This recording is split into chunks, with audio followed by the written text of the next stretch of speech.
Hi, everybody. I'm Haley Mitchell-Haugen. I am the editor of Sheila-Na-Gig Online and Sheila-Na-Gig Editions. And tonight we are here to celebrate the publication of California poet Judy Kronenfeld and our Sheila-Na-Gig release of If Only There Were Stations of the Air. So this is her debut Zoom reading of this for Sheila-Na-Gig tonight. So welcome, everybody.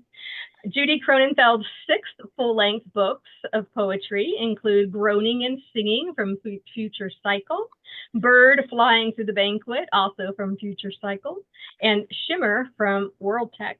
Her poems have appeared in 4 anthologies and many journals, including Cider Press Review, Gyroscope Review, McQueen's Quinterly, New Ohio Review, One Art, Rattle, Sheila-Na-Gig, Valparaiso Poetry Review, and Verdad.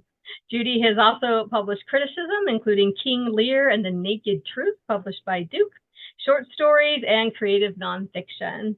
Her third chapbook, Oh Memory, You Unlocked a Cabinet of Amazements, is forthcoming from Bamboo Dart in June this year. And her memoir in essays, Apartness, from Inlandia Books in 2024-25. So she's been very busy. You can see her all around, and we get her tonight all to ourselves. Welcome, Judy Kronenfeld. Thank you so much, Haley, and thank you as ever for everything that you do. It's much appreciated, and it's great to see all of you. I'm really excited to be here. I usually like to begin with the poem that has the title words in it. So I think I'll do that again today. I'm going to read for just under 15 minutes from the book, and then I'd like to read 2 additional poems, one of which is in the spring edition of Sheila-Na-Gig. So, Final Dissolve by Aquamation is the poem I want to begin with. The aquamation is a form of final disposition that was chosen by my husband's baby sister who passed away from cancer not terribly long ago. And I admired her enormously, and it was consistent with her character that she chose this environmentally not very disturbing form of final disposition. Final Dissolve by Aquamation. If only there were stations of the air, like the flamboyant clouds in Baroque paintings, around which putti peak in dizzying vistas, and, necks craned back, we could count out the platforms of our apotheoses turning rose gold in the setting sun.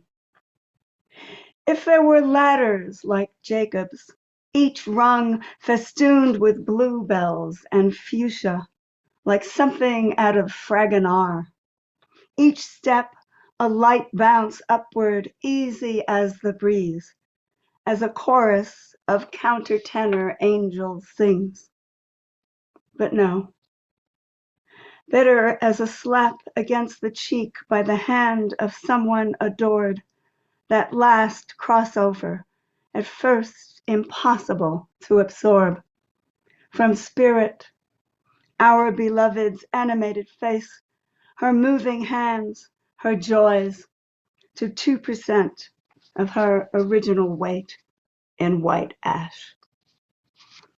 So that's a bit brutal, and it's not unrelated to this particular book, which does deal with, I want to say, the 1,000 natural shocks that flesh is heir to. The ravages of time. It deals with the pandemic, with serious personal illness in myself and others, and those losses that grow increasingly common as one grows older. And I hope it deals with them with honesty. I think it does. And these subjects sometimes intersect, and there can be very conflicting attitudes towards them in different poems. So here's another poem that involves that if, as in if only. If I could use the wind phone. And there's an epigraph. Inside the phone box, there is an old black telephone, disconnected, that carries voices into the wind. People who have lost someone pick up the receiver to speak to the other side. And that was from Literary Hub. I think I would feel shy with Mom and Dad, settled for decades in their gray subterranean country, wandering passageways in their no longer new shapes, permeable as vapor, whispering in their no longer new language, fainter than air rushing past my ears, and faltering now in the language we once shared. It might be easier to talk with my brother-in-law, only 3 years gone, to finally return his generous weekly calls inquiring after each of the members of his brother's nuclear family, even the dogs. Perhaps I could be hearty with him, as if he were in for a brief hospital stay and coming home soon. But my questions would stick in my throat, as they do when I think of my uncles and aunts, my sister-in-law, my cousins and friends, all dispersed on the wind. Are you sleeping comfortably? Are you able to eat? Those who manage to use the wind phone must talk the way I talk to our living dogs, patting myself with words as I move through my day on those rare occasions when you, my love, have traveled far from home. For my lunch, tuna on sourdough or cheese and tomato? Chime in, guys. But if you depart to forever before me, and silence buzzes like static in my ears, and the house fills with a viscous, invisible fog I self-consciously push through preternaturally alone, your absolute absence will make all words withdraw. Here's a slightly lighthearted pandemic poem. History of the Chewy to the present plagued moment. Our son at 2 bestowed its special name, but it began as a clean cloth diaper flung over my shoulder when he was an infant to keep wet gurgles and spit up from my clothes as I burped him after nursing. I would lift him from me to lay him down softly in his bassinet, and he'd come away clutching the diaper in his fists. Soon, one or a smaller substitute was required to gentle the night for rest. In spite of the moniker he gave it, he never chewed it so much as cherished it with fingers or cheek. To my surprise, I recognized a version on a long-ago visit to his grad school digs, a piece of ancient yellow t-shirt already mellowed by first grade, poking out from under his mattress. Now he's middle-aged, at home on another continent. We haven't seen him for 2 years. We've hardly seen anyone. These days, his dad and I find ourselves holding the little pillows filled with beads bought for our arthritic necks, like small white pets against our chests until we fall asleep.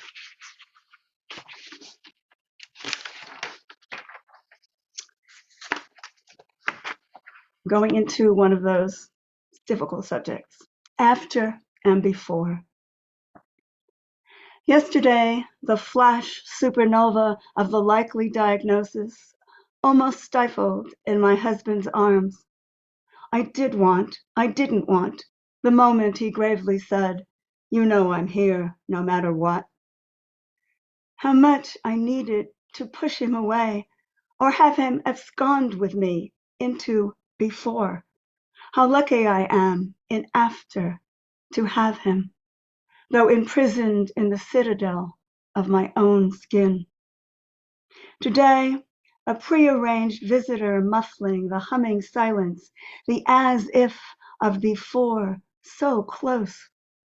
Yet, in the 6 a.m. supermarket, before the guest arrived, the insuperable beauty of the muzak, wave upon wave of autumn leaves flooding my ears. Proof I have entered after.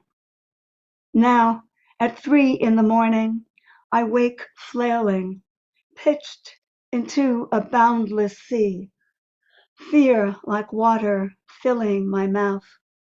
Now it is absolute after, and my husband sleeps on the warm private beach of the well. Again, a mood shift. Talking to myself as I face surgery in the time of COVID.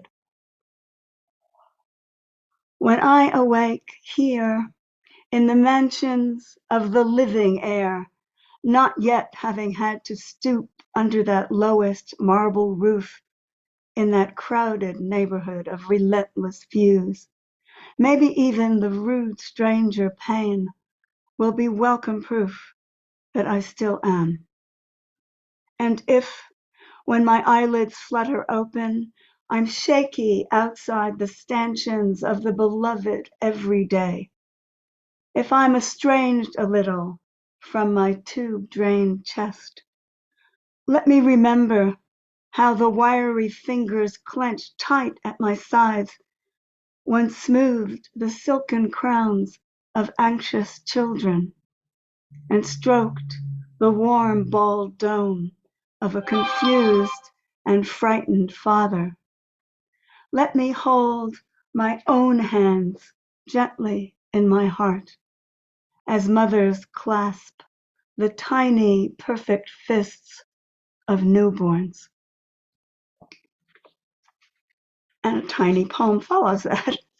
Together. You share my room 3 nights in the surgical ward, sleeping awkwardly on a fold-out chair as I doze in my opiate-quieted bed. The soothing arms reach between us all the sweetness we can know. Excuse me one sec.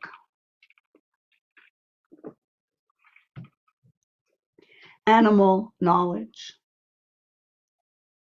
When I open the window blinds above the couch my small dog lies on her side, she lifts her 2 free legs as automatically as Pavlov's dogs responded to the bell. I turn to leave. The legs drift down. I come back to water a plant on the nearby bookcase. They're up again. And this time, though I'm busy, I sit to stroke her soft, warm belly. How good it might be to be a pet dog. No hunting required, no predators to flee, no consciousness of my own death, just the endless succession of moments in the present when I'm not asleep. The briefest tensions, when doing my job, I bark at strangers passing in the street or wait for a tidbit of something good. Is that for me? No brooding that my cancer removed last year could easily recur. No fear that the side effects of the ongoing treatment will shock me again. Then I remember my decrepit last dog, demented, incontinent, in pain, trying vainly to rise after the vet injected the relaxant just before he put her down. How she looked at me mutely with her beseeching eyes as I wept enough to soak my shirt, and how that present moment swelled to fill the universe.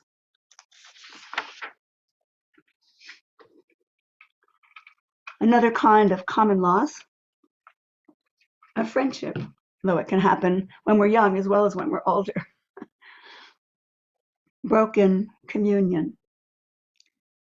We haven't really spoken for a year.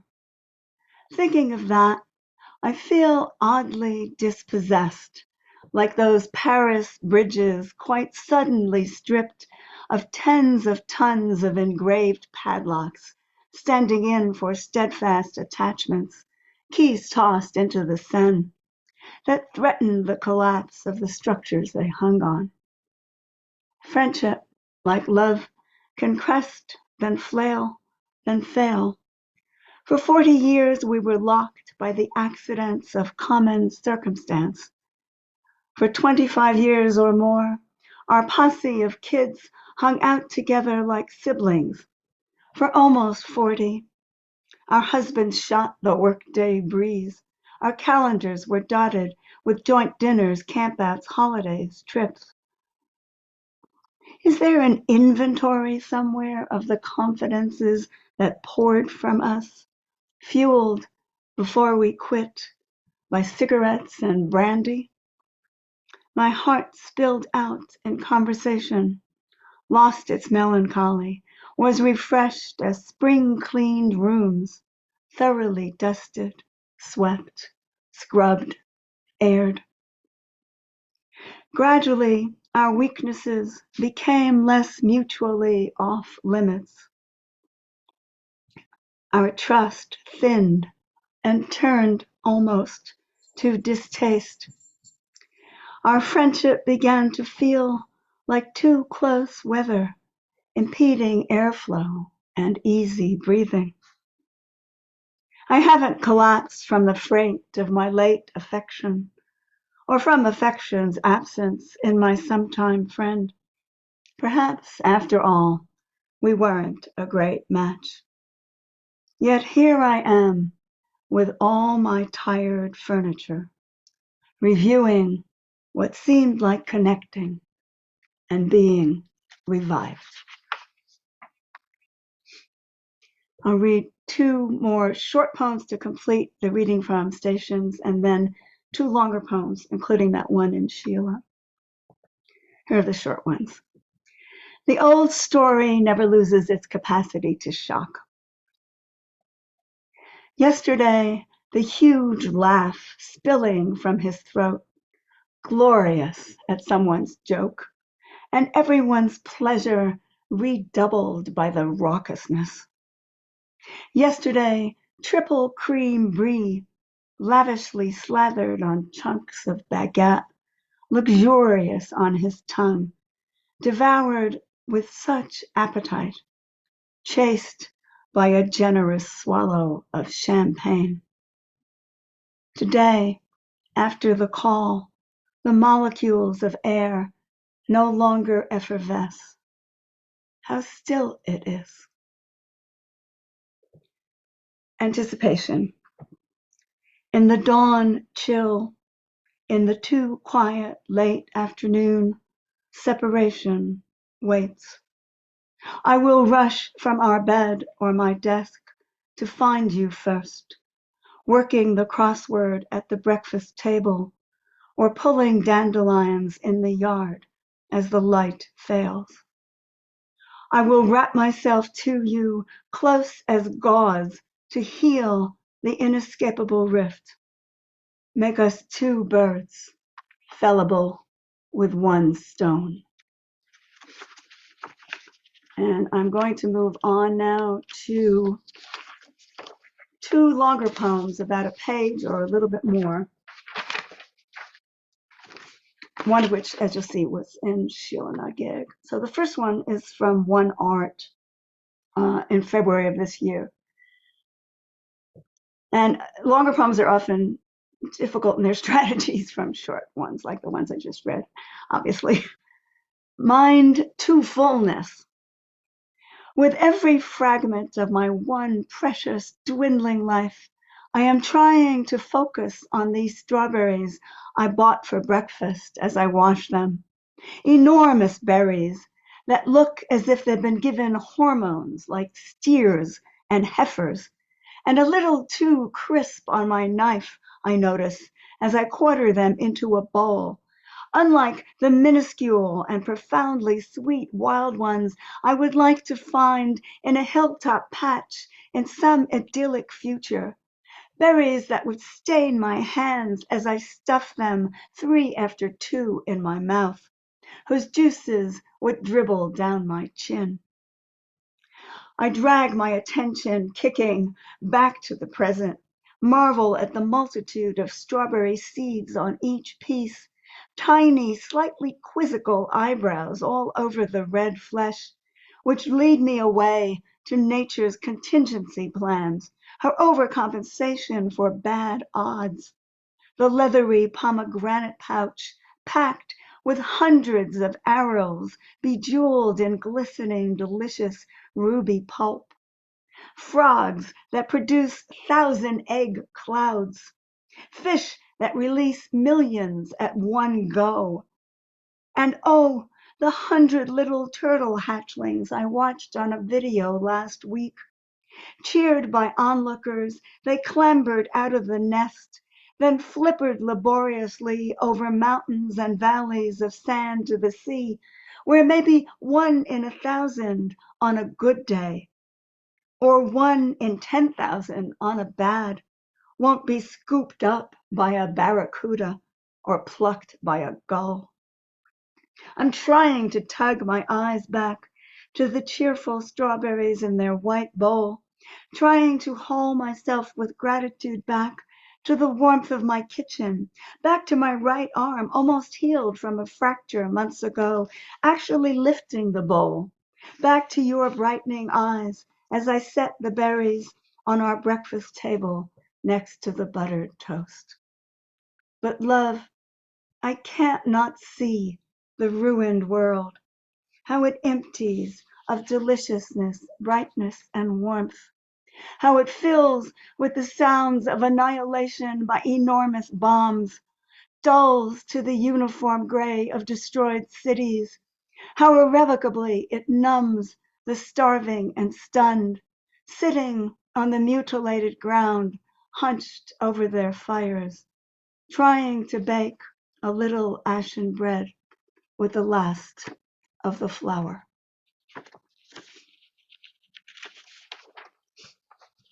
And the last poem I'll read appeared in this spring's Sheila-Na-Gig. Checking my time. Blue corduroy baseball cap.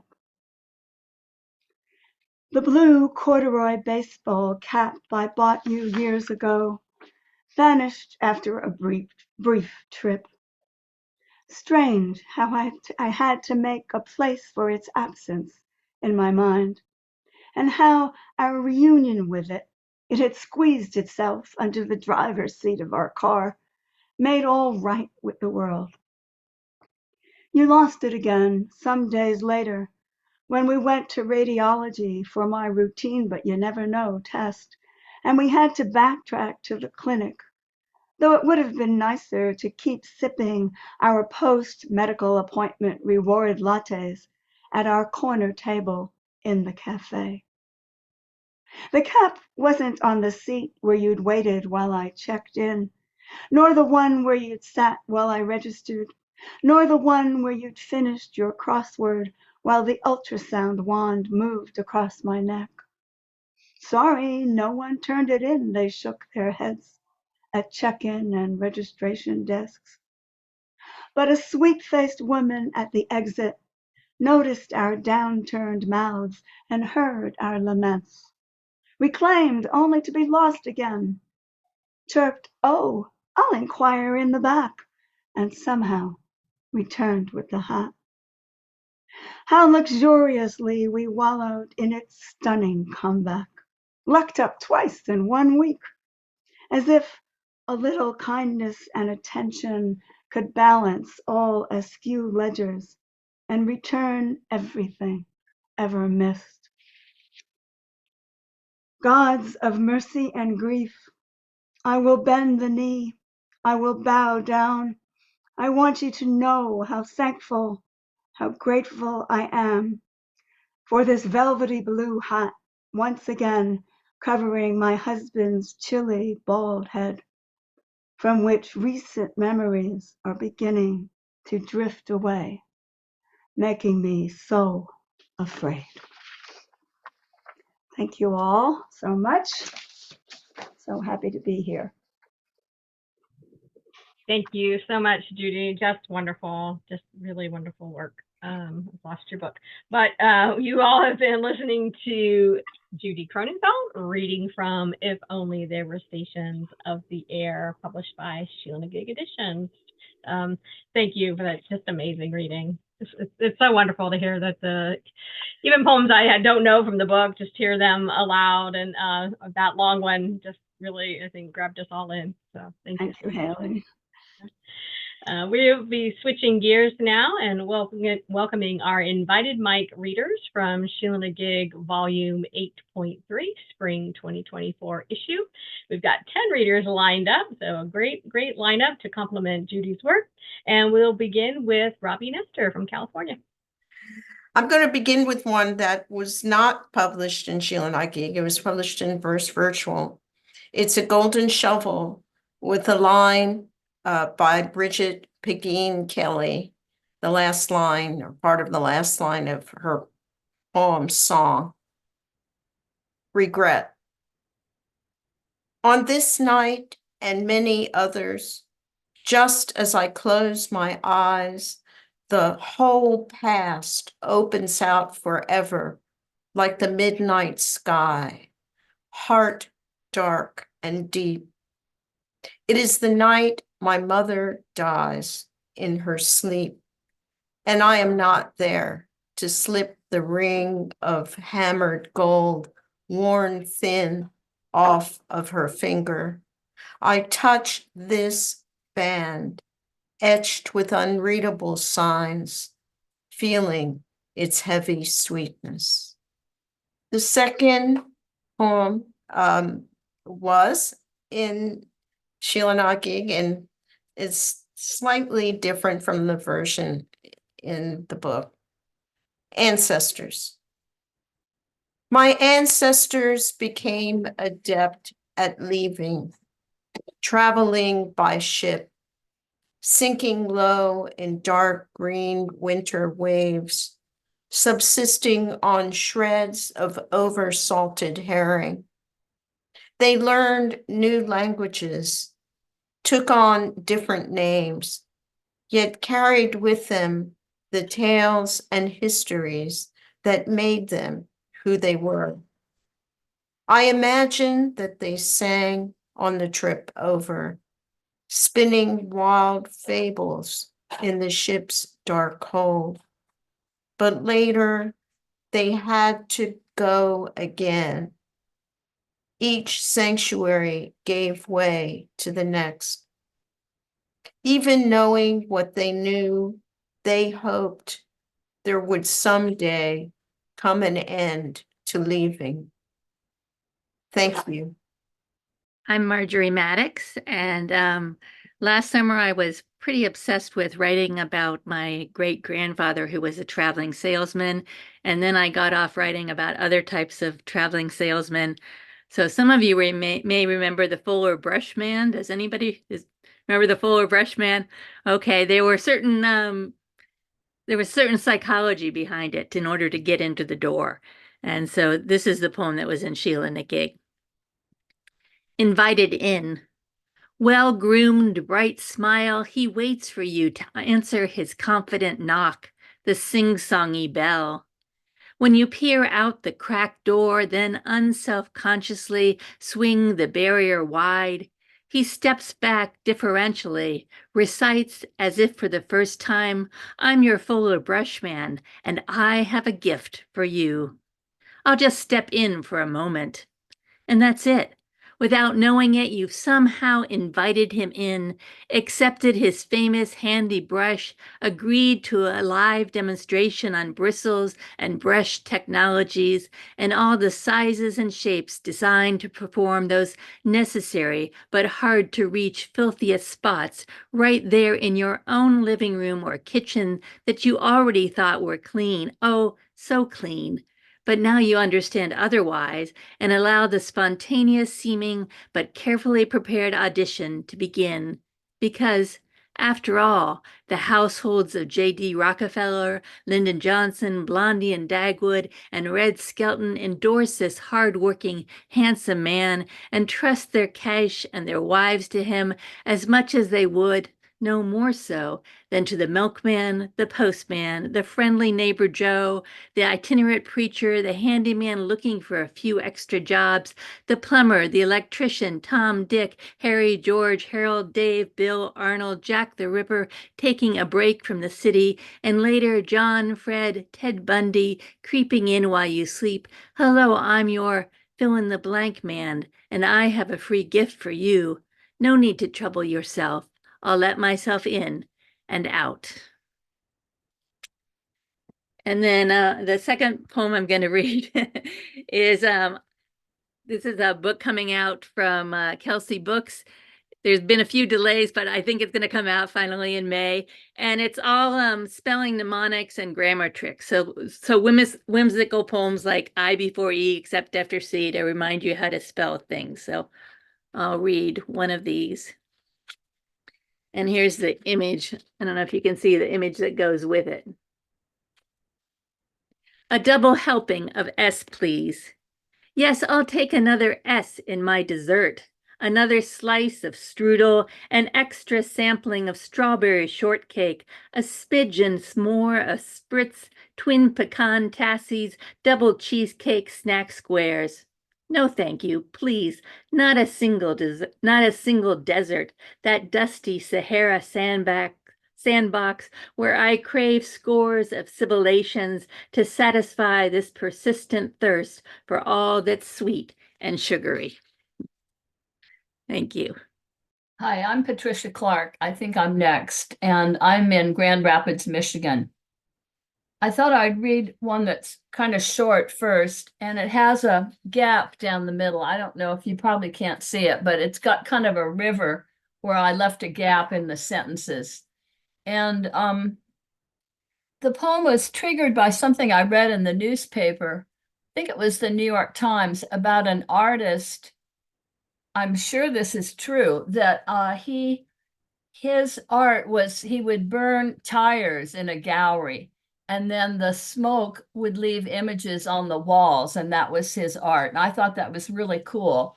And somehow that triggered a memory from childhood for me of a terrific storm that happened in the Pacific Northwest, where I grew up in 1962. And it also acted as kind of an ars poetica here about kind of my awakening. So it's called Columbus Day Storm for the artist Claudio Parmigiani. The idea of art as smoke, images left by dark tendrils twining after flame. The Italian artist who burns tires, piles of rubber in a room to capture what remains, smudge on white walls. She took shape then, a girl straddling a bicycle, 1962, after the windstorm. How she rose to light, a house of sleepers, no electricity, and went out into streets blocked by fallen trees. Saw a place transformed, and she, the captain cook, Captain Vancouver, to log it all while her brothers slept. Where power lines sparked, she knew to leave them alone, vowing to cross danger, to note it crisply, block to block, before returning to fill their astonished ears, having the thrill of both, venturing out alone, and then to tell. And then here's the poem that appears in Sheila-Na-Gig. One of my sisters did some research on an address my parents used to live at, and I thought the name was really funny. Myopia Road, 36 Myopia Road. So I had to kind of imagine a whole story here. 36 Myopia Road. I cannot see past the houses lining this street. Next door is 34, and across the street, are odd numbers. Overhead, pelicans fly in search of seawater and fish. Or do I mean chimneys and storks? An hour to Marblehead Lighthouse, a house on the corner with a wide porch finally sold. I imagined our family there in future years. A red-headed girl named Ruth never went to school, always playing hopscotch. I think of her as one-legged and blind. A few houses wore rumors floating in air around them. Someone said a cardboard box of puppies had been buried alive. A boy heard them whimpering all night under fir trees that sighed. Next day, there wasn't a sign or any proof. When my people left for the West Coast, an egg in my mother's belly started to grow into me. I can see the family sleeping in fields as they cross North and South Dakota. Ripe apricots filched from trees, field corn to break teeth on, tomatoes, cukes. Settling into the Puget Sound salt air, they awaited my birth like the Messiah. Stars aligned, and magi came on horse and camelback. Once a blue and white parakeet appeared in a pine tree. My mother tried to catch it, and then I was born. I was afraid of deadly nightshade berries, Atropa belladonna, plump in the bushes in a border near our house. Pretending to eat them, we'd gag, falling dead. We played rock school on the porch steps, banishing the witch, kickball in the street. Dusk coming down always made it look like home. Thank you. Hi, my name is Robert L. Dean Jr. And I'm coming to you from Augusta, Kansas, which is about as far away from every place as you can get. This first poem appeared in the recent issue of Sheila-Na-Gig, and it's titled Noir. Nights linger like bruises, days pass and do not wave. Mirrors empty upon reflection, memories forget, absence makes the heart. Unmade bed on one side, shots in the dark the other. How do we solve for zero? Every bullet a bullseye. Red hot gun in red hot hand. Exit wounds before we enter. We meet in ill-lit dives. Smoke drift dragons, each of us femme fatale. Monochrome nightmares, late show replays night in, day out. One survives, one haunts. Both get away with murder. And the other one also was in Sheila-Na-Gig, but it was my note says back in September of last year. And it's titled Bethesda. We are at the podiatry clinic, and we are old and lame and waiting for Jesus in a white coat to lay on hands and make us walk, shed our canes, support hose, trim our toenails, wash our feet, set us on the path to extremity unction. We wonder what we have done to deserve this, to lie at the sheep gate, watch others go down to the pool before us, to shamble so pitifully the face of the earth. We wonder when we became so old, so lame, so blood-cursed, when time came up and bit us in the ass, booted us from stroller to walker. How long before we need the wheeled chair, before our legs are fodder for the slaughterhouse, before we rot with bed sores and stink like the near dead. And the nurse calls our names and we shuffle, scuffle, motor, and contort our way to the pool, shocked at how much like a youthful us God is. Shocked at the quick nip of the clippers, the certainty of inserts, injections. Walk out the gate, not healed, not taking up our bed. Tears of grace kissing each step. Thank you. Hello, I'm Tom Barlow. I'm coming from Columbus, Ohio. And I started off with the first poem is from Sheila-Na-Gig. Title is I-71, 8 a.m., 74 miles per hour. Cocksure, I start to change lanes, forgetting the blind spot where sits a black Nissan Rogue. It appears suddenly like a hair falling into my eye. She swerves left, I swerve right. If I claim a miracle, it is this: no other cars around us, no collision, no angry horn, no pistol in her holster with which to amplify our intimacy. All along that road from Cincinnati to Louisville, dear bodies like bags of mulch spilled on the berm. And if I assert a miracle, it is this: so many deer remain alive. If the multiverse is real, then we are already dead in so many of them. So if I am to declare a miracle, it is the years and the universes and the deer and all the people who hold me close, that we are all alive in this time, in this chancy version of the world where there is still so much highway to come. The second poem I'd like to read is titled Famine. Who gave the baby a megaphone? Hand her that one-eyed sock puppet. I mean, her mother's flaccid breast. How strange every moment baby lives through now is written in milk. I mean, how comforting that she makes no memories with it yet. I mean, what could she take from war at her age anyway? The pounding of perdition so familiar. I mean, she tries to outshout the blackout every night. She in her Moses basket, with a small bag of rice from the sky concealed beneath her, that no one may be allowed to see, lest they wrest it away, lest they wrest her away. I mean, she sleeps like an AK-47 sleeps, hungry.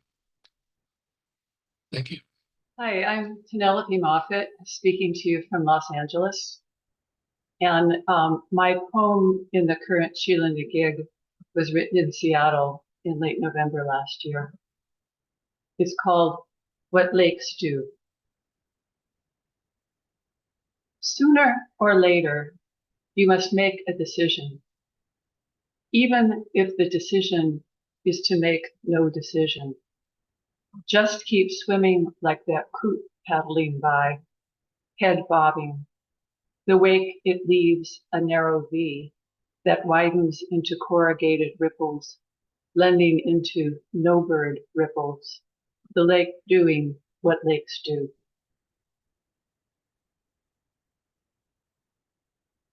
And the second poem I'd like to read is also from the Northwest from a number of years ago when I was on San Juan Island, Washington.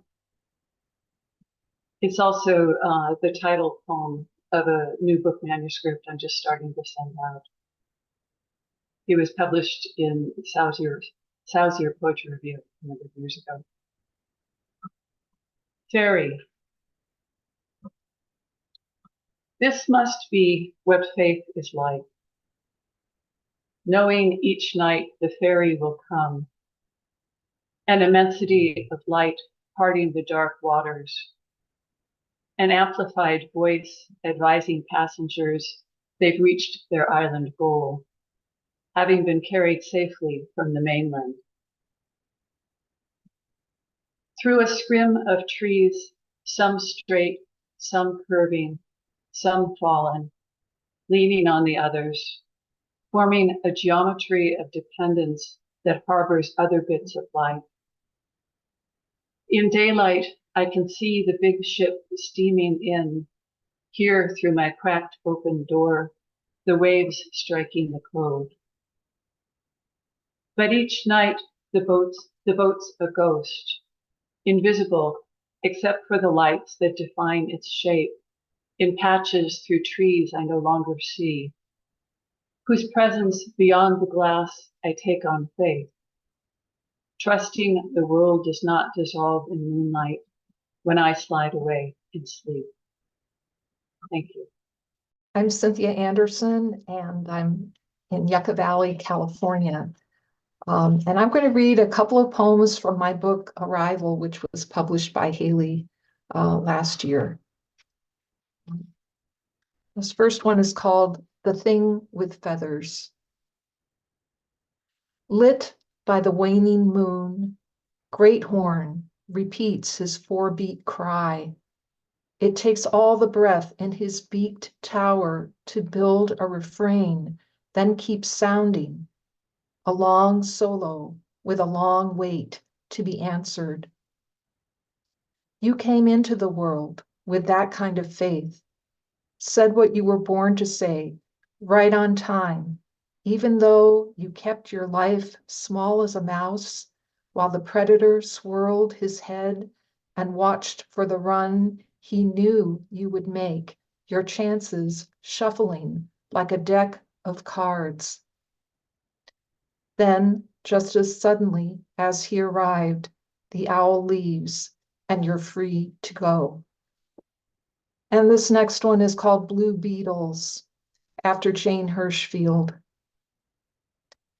In dark woods, they worship the god of more, filled with sweet liquor of vines and leaves submerged on the forest floor. They have eyes I dare not meet in dreams, eroded cones of light. They ask where I look with my twin candles, where I go with my wobbly hips. They whir past my ears toward buried treasure. To them, I'm a senseless rumor, tree with no fruit, stone in the sky, breath of no consequence. They do their work without me. Thank you. Hi, everybody. My name is Natalie Schriefer, and I'm in Connecticut. I'm going to read two poems tonight. Both of them are pretty short. I've been working on a lot of short stuff recently. So the first was published just last week in Red Effed Review. It's called In the Hotel on the Eve of District Playoffs. The others are sleeping. Through a slit in the curtain, you watch the rain. Past midnight, it peters off like an ellipsis. The silence between window planks lengthening. You're nervous. The parking lot is dark. In the shadows, you can imagine anything you want, yet you never imagine yourself winning. And then the second poem was published in Sheila-Na-Gig earlier this year. It's called A Prayer During Job Selection in the Game of Life by Hasbro. Dear God, Jesus, Mary, Joseph, whoever has time to lend me an ear, please let me get the athlete card. I'll be good, I swear. I'll practice every day. I'll never forget to pray again. I know it's a game. I know it means nothing. I know I shouldn't need validation, a promise, a sign. But God, that card has a picture of a tennis player on it, a woman, just like me. I need to hear my friends say, "Oh my God, that's so you," like I'm destined for tennis after all. Hi again. I don't mean to be ungrateful. I'm sure there's a larger plan at work. But I felt the lights dim when I pulled the salesperson card instead. Are you mad at me? I'm trying my best. I listen to my parents, my coaches, the nuns at CCD, even when I disagree. Please don't send me bad omens. The athlete card languishing in the deck. The stop, get married, space I can't avoid. My van full of plastic babies I don't want. My prayers unanswered, unheard. Amen. Thank you. Hi, everybody. My name is George Franklin. I'm down here in Miami, Florida, and I'm going to read two poems, one from the spring issue of Sheila. It's called The Flood, and the other is from a chapbook that will be coming out from Sheila this summer. So I'll read the first. The Flood. After the ark had left its improvised dock, the waters having risen quickly, the animals not selected or boarded in time were abandoned in treetops and on high hills. They watched as the great ship drifted south or north or maybe west, its outline shrinking in their sharp eyes in the waves. But the animals, being animals, said nothing.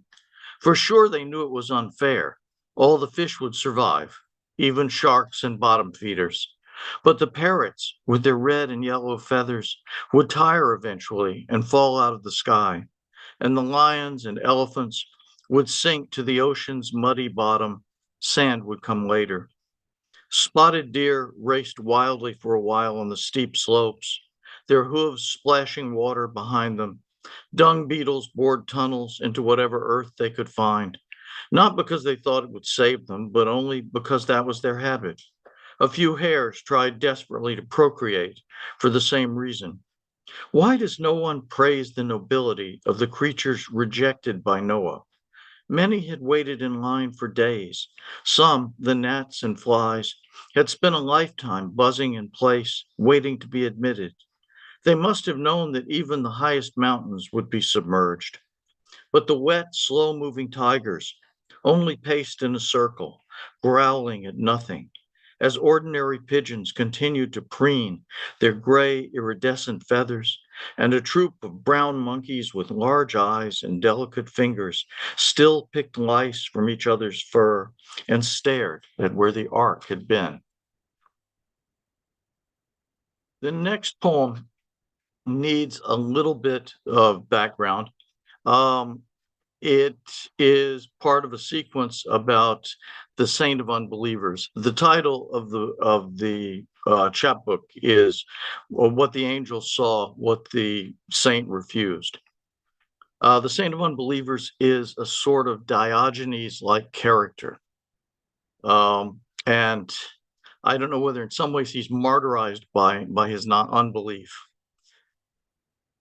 He has a I can't call him a friend exactly. Another character that comes in is the librarian, who occasionally talks with him.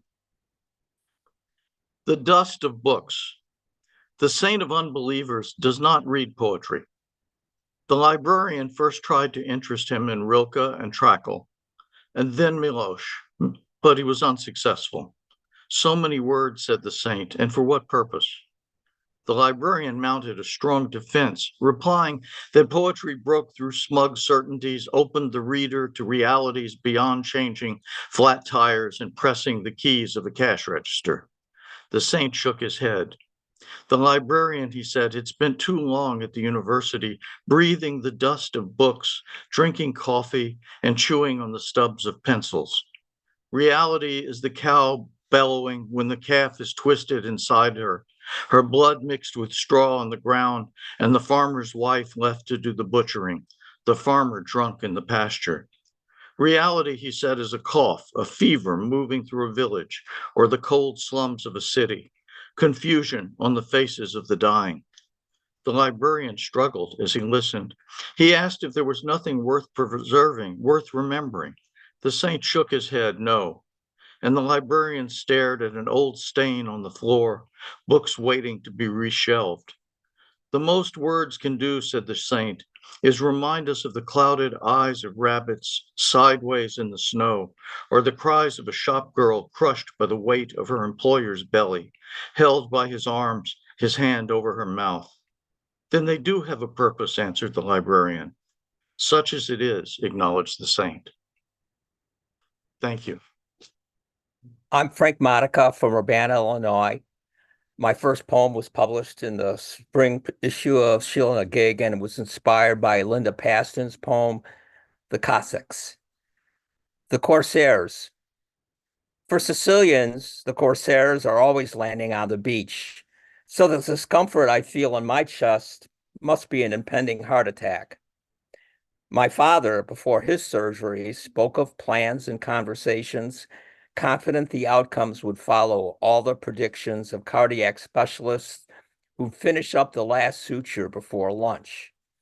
I hugged him and said, I love you, Dad, something I rarely did, trying to believe we'd have those long-deferred discussions after recovery. I never questioned his optimism in the face of possible complications. Was it wishful thinking, in spite of cautions raised by others about long hours under anesthesia? Or was it decades of watching doctors' dramas solving medical mysteries before the closing credits? I want to live like he did, planning for the next vacation, disregarding all the rumors, all the storm clouds on the horizon. I'll travel overseas, even though the watchtowers are sounding alarms on the coasts, and I have seen the sails. My second poem, I wrote after attending a dance concert by the Mark Morris Dance Group. Why I don't dance with the Mark Morris Dance Group. I have 2 left feet, arthritic knees, and no sense of rhythm. But sometimes I feel the urge to hop out of my seat, jump step, cartwheel, and skip like 20-something performers every time the dancers strut on the stage. I marvel at their fluid combinations: ballistic, balletic, lithe, masterful, joyful, ecstatic, words I never use to describe my own physical abilities. At a recent concert, I fantasized about sprinting down an aisle until I felt another pop in my hips. So I picked up a pen and paper, let my words do the dancing. Thank you. Thank you, Frank, and thanks to all our readers from Sheila-Na-Gig's Spring 2024 issue. It's volume 8.3 online. And again, to Judy Kronenfeld, celebrating the release of If Only There Were Stations of the Air. You can find us at Sheila-Na-Gig-blog.com, where you will see our volumes and all our books. Thanks so much for being here.